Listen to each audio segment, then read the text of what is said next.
guys, congratulations on the film. It's taken a bit of a while to get to the UK, but I'm delighted it's here because it's a really moving watch. Thank you. On Sheldon's Instagram page, we can actually see the first message that he had from you, Matt, about actually being in the film. So I wondered how the two of you knew each other in the first place. Had you worked together before? How did that come about, Matt? Yeah, Sheldon, I didn't know it was on your Instagram page.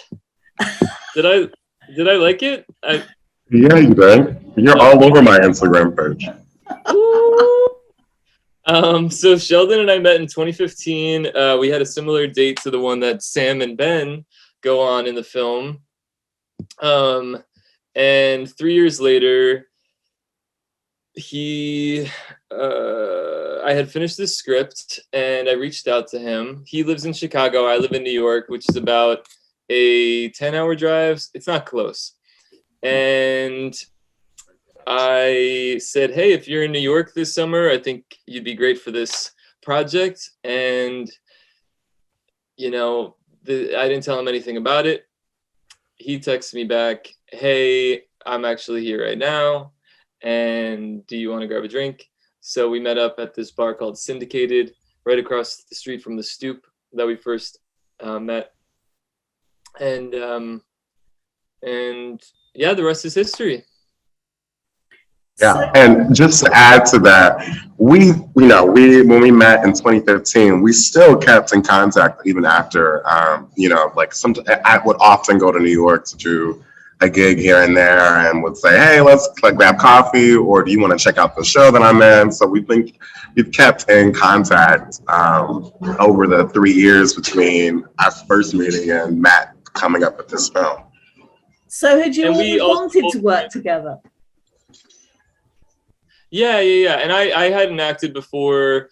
I had been in like a web series, so I really, that's not really acting. No offense to anybody in the web series. Never mind. I'm sending Issa Rae right to your door.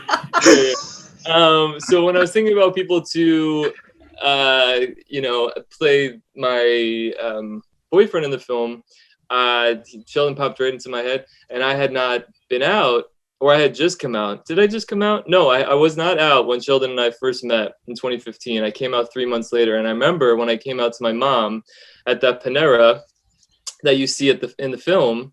The Panera bread is like, I don't know what the equivalent is in London, but it's great. It's really great.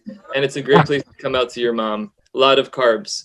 And anyway, I showed her a picture of Sheldon, and I said, I had gone on this magical date with this guy. And for some reason, Sheldon and I weren't dating or anything, but I was just like, see, it's okay to be gay. Look at this handsome, gorgeous man who, is killing it. He's an actor in Chicago, blah, blah, blah, blah, blah. So anyway, 3 years later, when I thought about people to collaborate with, there was really no one else in my mind for whatever reason. So people often use my headshot when they're coming out to their parents. They'll say, this is like, look at this guy. And that works out for them. It works out well for them every time. No, but yeah, no, for real, it was a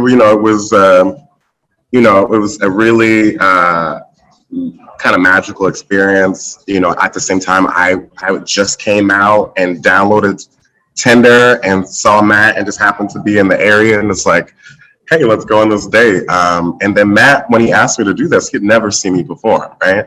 Like I told you, I was constantly going into New York asking Matt if he, want to get coffee or see me perform. And Matt never saw me perform, yet was like, you would be great in this film. And at the time, I'd never done a film before. So I was like, oh, okay. There's a lot in the film that sort of reflects what you've already said. And indeed, the film does start off by telling us that it's based on true events. Now, for you, Sheldon, I know that something was added to the script based on a true event that you actually experienced. Would you like to tell us a bit more about it? Did you actually write that portion of the script yourself as well? Yes, I did. And so Matt reached out to me in January of 2018. I was doing a gig in New York when he reached out to me. And then 3 months later, coming back from a friend's birthday party, I was shot in a drive-by shooting.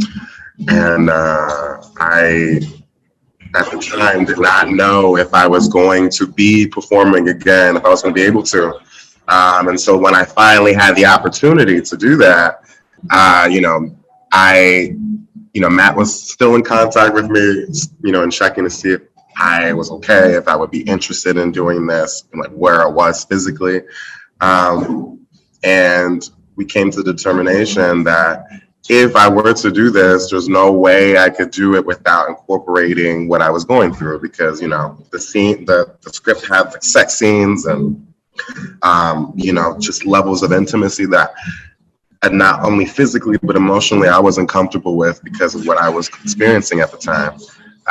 And so a lot of it in figuring out why someone could be so kind of closed or reserved or kind of repressed, how I was experiencing Sam, it made sense to me to incorporate this story that I was going through, to give that more depth and give that more of a grounding for that character, because a lot of times when we are dealing with trauma, we close ourselves off to the world, and we are trying to find peace and love and experience and happiness and joy, but at the same time, there's some darkness that can trip us up in that journey. And so that was something that I wanted to explore, and adding that story and that element to Sam's character. And also, me and Matt have both been in interracial relationships. And so, there's the conversations that we have are real conversations that we wanted to say, like, okay, how do we give voice to something that we've experienced and that many people experience and they need to see when it comes to seeing when a Black person is dating a white person here in America, or maybe even anywhere, I'm sure in the UK as well. But that, many experiences that are in the film that Sam is going through was from my own personal life as well. So, Matt, you've taken on a lot of roles with this film. I mean, you're the co-director, you're the co-writer, and you're the editor and the producer. Oh, and by the way, you kind of play the lead role as well. I actually wondered how the actor, Matt, takes direction from the director, Matt. Well, we were very fortunate to have, thank you, for noting all of that.